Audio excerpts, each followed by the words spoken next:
Hello friends, good morning all of you. You are welcome here on this YouTube channel Vikas Education Hub. I am Vikas sir. Today going to discuss about our next topic, unseen passage. In this topic we discuss about how to solve WH word questions with examples. प्रिय विद्यार्थियों, आज हम इस अपने next session में अपने इस topic में अनसीन पैसेज में पिछली बार WH वर्ड पढ़े थे। आज उनके बारे में एग्जांपल सहित ये पढ़ेंगे कि उन WH वर्ड क्वेश्चंस को कैसे सोल्व किया जाए। अब देखिए, WH वर्ड अपन लगभग 15 पढ़े थे और उनमें आज एग्जांपल लेके चलेंगे और साथ में ये ध्यान रखना कि एग्जांपल भी अपनी बुक्स के ही होंगे। उन एग्जांपल को आप अच्छी तरह से देखना और मैं कैसे सोल्व कर रहा हूं उसी के बेस पर आप अन्य एग्जांपल्स हैं उनको भी सोल्व करने की कोशिश करना, ताकि आपके जो बुक के चैप्टर्स हैं, क्वेश्चन आंसर हैं, वो अच्छी तरह से तैयार हो जाएं और इनके साथ में आपको यानी रटने की जरूरत ना पड़े, आपके पास में आंसर देने का मेथड वो भी आपको मिल जाए। तो देखिए, सबसे पहला अपना WH वर्ड था व्हाट, और व्हाट मीन्स होता है क्या, और जिसके बारे में मैंने आपको बताया था कि इसका यूज क्यों किया जाता है। एक बार फिर रिपीट कर रहा हूं, साथ साथ ही अपना ये भी रिपीट होता रहेगा और इनके एग्जांपल वो भी चलते रहेंगे। तो देखिए, व्हाट का अर्थ होता है क्या, और इसके द्वारा किसी अपन सब्जेक्ट को फाइंड आउट करते हैं, किसी ऑब्जेक्ट को फाइंड आउट करते हैं, और कोई आपके पास में इंसिडेंट यानी कोई घटना हो जाती है, उस वह घटना कैसे घटित हुई या उस घटना में क्या घटित हुआ उसके बारे में जानकारी मिलती है। किसी सब्जेक्ट को फाइंड आउट कर सकते हैं। सब्जेक्ट आपको किसी नाउन या प्रोनाउन के रूप में मिल जाएगा। किसके रूप में मिलेगा? किसी नाउन या प्रोनाउन के रूप में मिलता है। कोई ऑब्जेक्ट आपको किसके रूप में मिलेगा? ऑब्जेक्ट मिलता है। कैसा ऑब्जेक्ट रहेगा आपके पास में? Direct object. कल भी आपको मैंने बताया था कि वर्ड का यूज डायरेक्ट ऑब्जेक्ट को फाइंड आउट करने के लिए करते हैं और इनडायरेक्ट ऑब्जेक्ट को फाइंड आउट करने के लिए किसका यूज किया जाता है? होम का करते हैं। ऐसे ही कोई इंसिडेंट में छोटे और बड़े दोनों प्रकार के क्वेश्चन पूछे जाते हैं। शॉर्ट टाइप भी पूछे जाते हैं और लॉन्ग टाइप क्वेश्चन है वो भी पुट किए जाते हैं। दोनों के बारे में डिस्कस करेंगे कि छोटे का आंसर कैसे लेते हैं और बड़े का आंसर कैसे लेते हैं। अब देखिए, मैं सबसे पहले एग्जांपल ले रहा हूं आपकी बुक में से, आपकी फर्स्ट बुक रेनबो, जिसका पेज नंबर 88, जिसमें फर्स्ट पोएम है आपकी the noble nature written by Ben Jonson, और उसमें आपका एक इंपॉर्टेंट क्वेश्चन है वो देखना।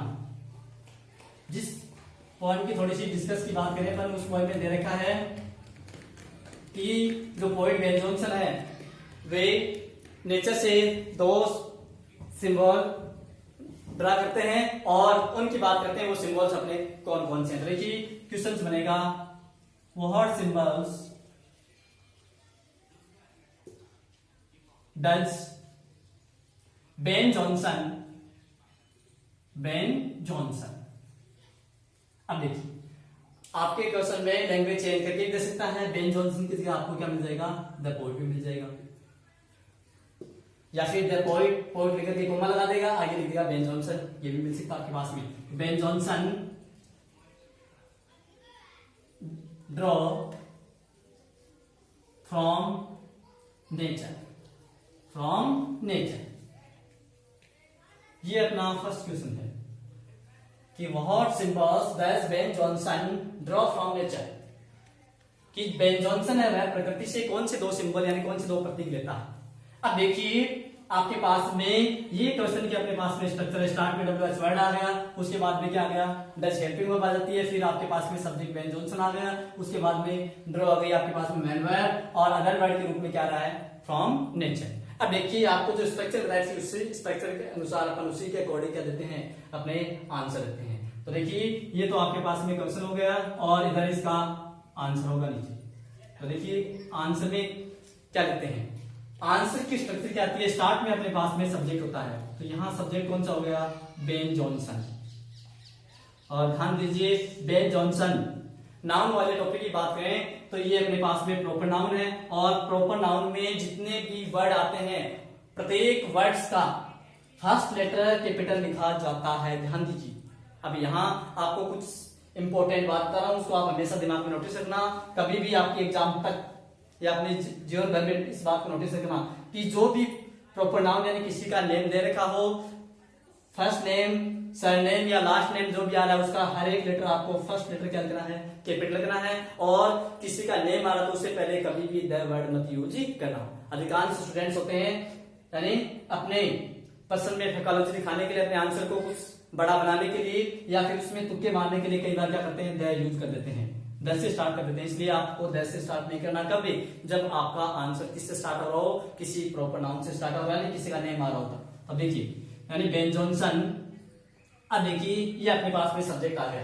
अब कल अपन ने अपने टॉपिक में लास्ट में चर्चा की थी सिंपल प्रेजेंट टेंस और सिंपल पास्ट टेंस होते हैं, उसके WH वर्ड वाले क्वेश्चन पुट अप करता था, उसका आंसर कैसे देते हैं। बताया था आपको कि उसकी स्ट्रक्चर कल आपको बताई थी, फिर एक बार रिपीट कर रहा हूं। सब्जेक्ट प्लस V1 और V5 प्लस क्या था आपके पास में ऑब्जेक्ट आता है और प्लस क्या होता है अदर वर्ड और साइन ऑफ इंटरोगेशन हटा देते हैं। अब यहां देखिए अपने पास में बेन जॉनसन सब्जेक्ट कैसा है, सिंगुलर सब्जेक्ट है, सिंगुलर है, इसलिए इसके साथ में क्या यूज करेंगे अपन, V5 यूज करेंगे। तो देखिए V5 अपने को क्वेश्चन की स्ट्रक्चर में V1 दे रखा है, इसको V5 कैसे बनाएंगे, ड्रॉज कर देंगे, ड्रॉज। अब देखिए यानी ड्रॉज यानी लेता है कहां से, क्या लेता है, और देखिए वर्ड सिंबल्स, कौन से सिंबल लेता है, कौन से प्रतीक लेता है। तो देखिए इसमें पूछा क्या गया आपको, मैंने कहा था कि वर्ड का यूज किसी सब्जेक्ट को फाइंड आउट करवाता है, किसी ऑब्जेक्ट को। अब यहाँ देखिए यहाँ किसको फाइंड आउट करवा रहा है, ऑब्जेक्ट को। क्यों, क्योंकि सब्जेक्ट आ गया। अब आपके पास में क्या आ गई, मैन वर्ब आ गई। मैन वर्ब के बाद में क्या आता है, आंसर की स्ट्रक्चर में ऑब्जेक्ट आता है। तो यहाँ लिखेंगे अपन क्या, उस सिंबल करता है। देखिए ड्रॉज टू सिंबल्स यानी दो सिंबल्स लेता है। कौन से दो सिंबल्स अपने पास में, टू सिंबल्स, और उसमें दो सिंबल है। फर्स्ट है एन ऑक ट्री, ऑक ट्री होता है दूध का पेड़, एन ऑक ट्री एंड ए लिली, ये आ गया आपके पास में। तो देखिए ये बन गई आपकी आंसर की स्ट्रक्चर। तो देखिए स्टार्ट में सब्जेक्ट आ गया, यहां से सब्जेक्ट सिंगुलर है, सिंपल प्रेजेंट टेंस का आप क्या बना रहे हो, आंसर में अफर्मेटिव सेंटेंस बना रहे हो, इसलिए सिंगुलर के अकॉर्डिंग आप क्या यूज करोगे, V5 यूज करोगे। उसके बाद में जो पूछा क्या है वो बात बता देनी अपने को। पूछा गया इसमें ऑब्जेक्ट है, ऑब्जेक्ट में क्या आएगा आपके पास में, टू सिंबल्स एंड दो प्रतीक रहता है। कौन से दो प्रतीक अपने पास में, फर्स्ट है an of tree and a lily. Lily क्या होता है, एक फ्लावर होता है कुमुदनी का फूल, जो आपके पास में एंड लिली फ्लावर बोल सकते हो, या लिली लिख दोगे तो भी चलेगा, और यहाँ ओ क्या ट्री ने लगाओगे तो भी चल जाएगा। तो देखिए ये अपने पास में फर्स्ट हो गया। अब देखिए ये तो हो गया फर्स्ट क्वेश्चन। अब देखिए दूसरा है आपके पास में, इसी चैप्टर में से एक वर्ड का एक एग्जांपल लेते हैं, इसी पॉइंट में से। तो देखिए और ये क्वेश्चन जो यहां पर ले रहा हूं मैं वर्ड वाला है, एग्जाम के लिए इंपॉर्टेंट है, क्योंकि पूरे पोएम की जो थीम है समरी है वैसे में ही इंक्लूड की गई है। देखिए नेक्स्ट क्वेश्चन की बात करें, वर्ड। अब देखिए word according to the poet,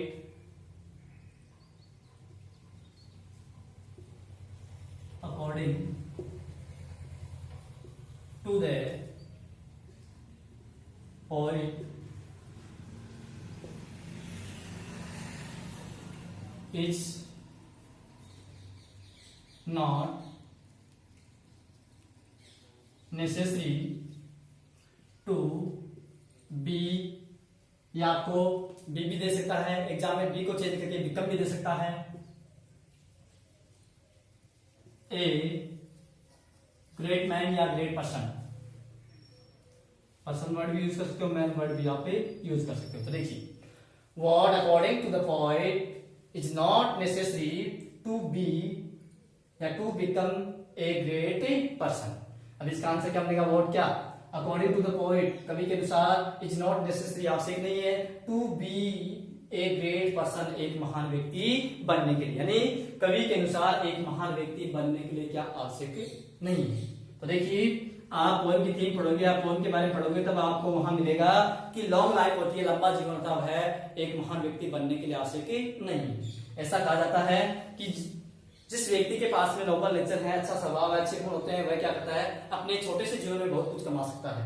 और जिसके पास में कोई अच्छा स्वभाव नहीं है, कोई गुड क्वालिटीज नहीं है, उसके पास में बलूत की पेट की तरह चाहे वह 300 साल तक भी जीवित रह करके वह कुछ नहीं कमा सकता। इसलिए अपने पास में इसका आंसर क्या बन जाएगा। अब आप ध्यान देना कि किसी भी क्वेश्चन में अकॉर्डिंग टू दे रखा है तो आप उसके आंसर की स्टार्टिंग भी किसे कर दोगे, अकॉर्डिंग टू से कर देना। तो देखिए क्या बन जाएगा, अकॉर्डिंग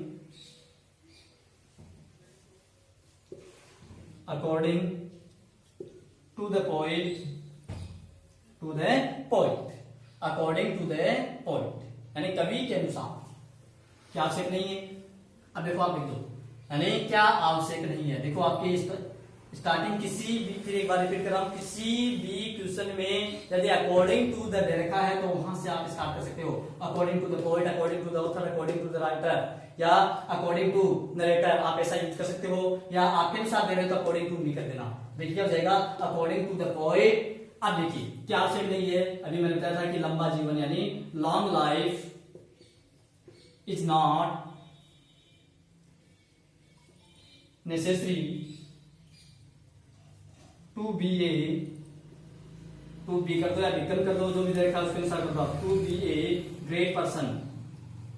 अब हिंदी अब क्या बनेगा कि कवि के अनुसार एक महान व्यक्ति बनने के लिए लंबा जीवन आवश्यक नहीं है।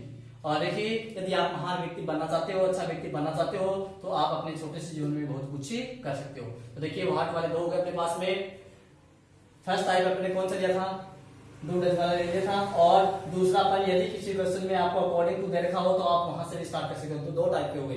अब देखिए तीसरे टाइप का अपने पास में, जिसमें वर्ड के द्वारा किसी सब्जेक्ट को फाइंड आउट किया जाता है। इसमें उसमें भी ऑब्जेक्ट को फाइंड आउट कर लिया था, इसमें भी ऑब्जेक्ट को फाइंड आउट कर लिया। और तीसरे में देखते हैं कि सब्जेक्ट को कैसे फाइंड आउट किया जाता है। आपका चैप्टर नंबर फर्स्ट और चैप्टर का नाम है वाटर, और बुक के पेज नंबर फर्स्ट में मिलेगा, आपकी फर्स्ट बुक रेनबो में। देखो रिटन बाय सीवी रमन। और उसमें देखिए आप जब फर्स्ट पैराग्राफ पढ़ोगे बुक का, उसमें एक बात दे रखी है कि लीबिया का रेगिस्तान है, लीबियन डेजर्ट है, और जो नील नदी की घाटी है, उन दोनों के मध्य बहुत डिफरेंस मिला है। बहुत वंडरफुल डिफरेंस है। वंडरफुल डिफरेंस कैसे है कि यदि उसके बीच वाले भाग पर खड़ा होकर देखा जाए तो एक तरफ तो बहुत बड़ा रेगिस्तान है, दूसरी तरफ पानी पानी है। तो इस प्रकार का दृश्य देखा जाए तो उसमें एक वंडरफुल डिफरेंस है, क्योंकि एक तरफ तो बिल्कुल सूखा पड़ा है और दूसरी तरफ पानी पानी, इसलिए इसको बोला है वंडरफुल डिफरेंस। तो देखिए what made wonderful difference between is a preposition which is used two persons and two things, यानी दो वस्तुएं होती हैं या दो व्यक्ति होते हैं, उनके लिए अपन बिटवीन का यूज करते हैं। तो देखिए between the Libyan desert and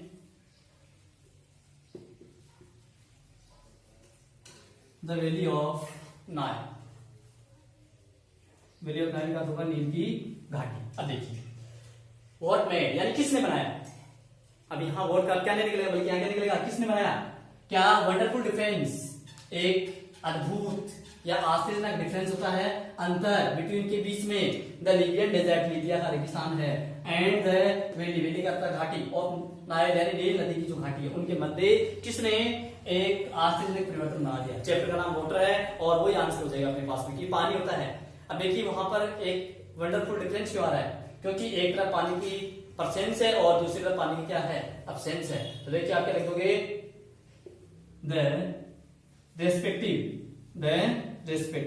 respective का अर्थ होता है क्रमशः या लगातार। इसकी जगह आप दूसरा वर्ड यूज करना चाहो तो सक्सेसिव भी वर्ड यूज कर सकते हो। रेस्पेक्टिव का अर्थ होता है लगातार या क्रमशः है, और सक्सेसिव का अर्थ क्या होता है, लगातार या क्रमशः। अब देखिए पहले नाम लिया अपने किसका, लीबियन डेजर्ट का। लीबियन डेजर्ट में क्या है, अब्सेंस है, किसकी, वाटर की। और द वैली ऑफ नाइल में क्या है, प्रेजेंस है। इसलिए पहले के अकॉर्डिंग लिखेंगे अब्सेंस और दूसरे के अकॉर्डिंग क्या लिखेंगे, प्रेजेंस। तो क्या लिखोगे, the respective absence and presence of the water. अब आपको पूछा क्या था, अगले ने सब्जेक्ट पूछा था, ये यहां से अपने क्या कर दिया, वर्ड को हटा करके इसकी सब्जेक्ट कर दिया और बाकी का ऑब्जेक्टिव का पार्ट रह गया, वो आप आगे ऐसा कैसा ऐड कर दीजिए। क्या जाएगा आपके पास में, वाटर और बाकी का ऐसा कैसा ऐड कर दो इसमें, made wonderful difference between the Libyan desert and the valley of Nile. देखिए वाटर आगे वाला जोड़ रहे हैं, ऐसा कैसा, made wonderful difference between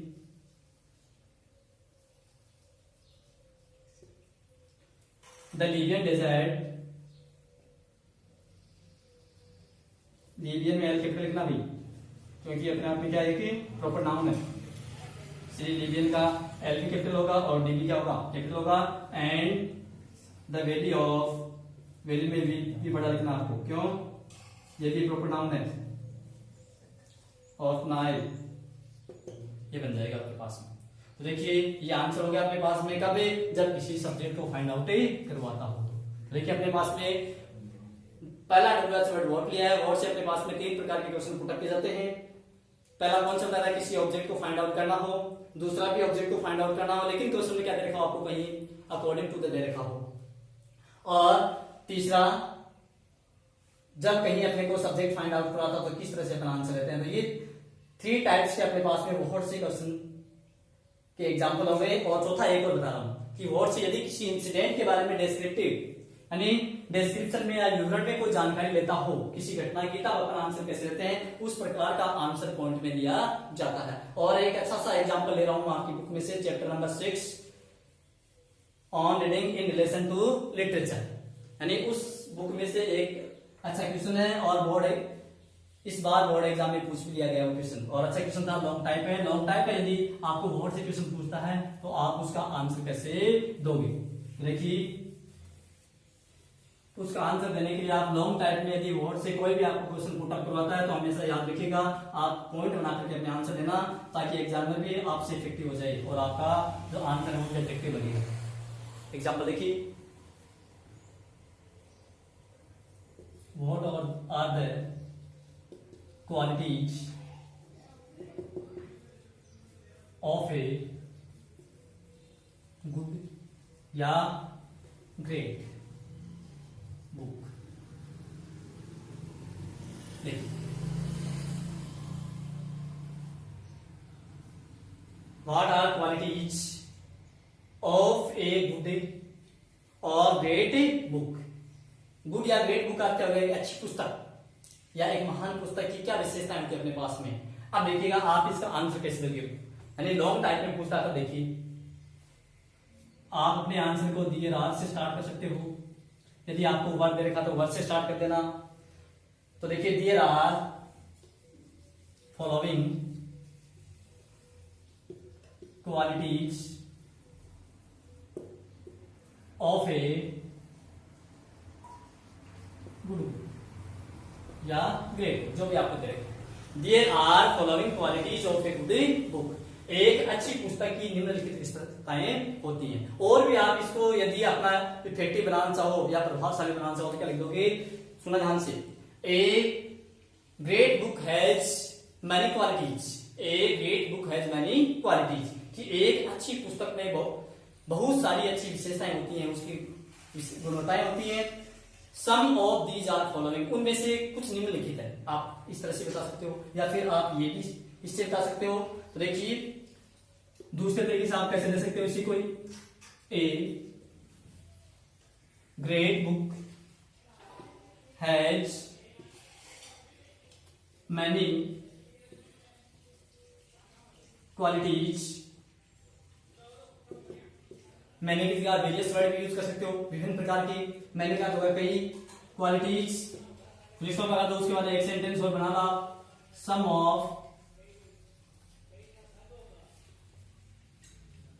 these are following, उनमें से कुछ निम्न प्रकार है, निम्नलिखित है। फिर आप आगे क्या कर दोगे, कौन कौन सी विशेषताएं हैं उनको आप क्या करोगे, पॉइंट बना करके दोगे। इस तरह से यदि आपका वर्ड का लॉन्ग टाइप वाला आंसर एग्जाम में जाता है, एग्जाम में प्रोवाइड होता है, और पॉइंटर बना के दोगे, आपकी ये लर्न करने में, याद करने में भी सुविधा रहेगी और लिखने में भी सुविधा रहेगी। इसलिए वर्ड से आपको कोई भी यदि लॉन्ग टाइप में क्वेश्चन पूछता है तो आप इसको इस तरह से दे सकते हो। फिर रिपीट कराने के बाद ध्यान देना, there are following qualities of a good book, यानी एक अच्छी पुस्तक की निम्नलिखित विशेषता होती है। उसके बाद में अपने पॉइंट स्टार्ट कर सकते हो। ये तो हो गया आपके पास में फर्स्ट मेथड, और ये हो गया सेकंड मेथड। सेकंड मेथड में आप क्या कहोगे, a great book. A great book यानी ये आपका थोड़ा सा आईक्यू के स्टैंडर्ड को बताता है कि आप अपने दिमाग से लिख रहे हो कैसे, कि a great book has many qualities. एक अच्छी पुस्तक में महान यानी कई विशेषताएं होती हैं, उसकी कई गुणताएं होती हैं। सम ऑफ दीज आर फॉलोइंग, उनमें से कुछ निम्नलिखित है, क्योंकि एक पुस्तक की बहुत सारी विशेषता होती हैं और सब विशेषताओं को या सब गुणों को याद रखना भी मुश्किल है, इसलिए एग्जाम में भी समझ जाएगा कि इसने कुछ इंपॉर्टेंट क्वालिटीज बताई है, यहाँ पर इसने दीज का यूज किया है, तो ये आपके आईक्यू के स्टैंडर्ड को भी थोड़ा ठीक ही बताएगा। तो इस तरह से आप जो लॉन्ग टाइप क्वेश्चन स्टार्ट होता है वर्ड से, उसका आप आंसर दे सकते हो। तो फर्स्ट WH वर्ड होगा अपना कौन सा, वो। यदि इस WH वर्ड में आपको कोई क्यूरी हो या डाउट हो तो आप कमेंट वगैरह करके पूछ भी सकते हो आप। अब देखिए नेक्स्ट अपने पास में, हाँ देखिए स्टूडेंट्स, अपने पहला WH वर्ड पढ़ा है वर्ड, और इजीली वे में आपको बताया गया है। और अब देखिए आप वर्ड की और एक्सरसाइज अपनी बुक में से या आपको और कहीं अनसीन पैसेज में मिले तो आप केवल आज कम से कम आप वर्ड की जितनी एक्सरसाइज आप हल कर सकते हो उतनी हल करने की कोशिश करना, उनको सोल्व करना। उसमें कोई डाउट हो तो आप पूछते रहना, और अपने इस YouTube चैनल पर बने रहिए। अपने जो वीडियोस हैं उनको लगातार लास्ट तक देखते रहिए, और लाइक और कमेंट करते रहिए, साथ में सब्सक्राइब भी करते रहना। थैंक्स।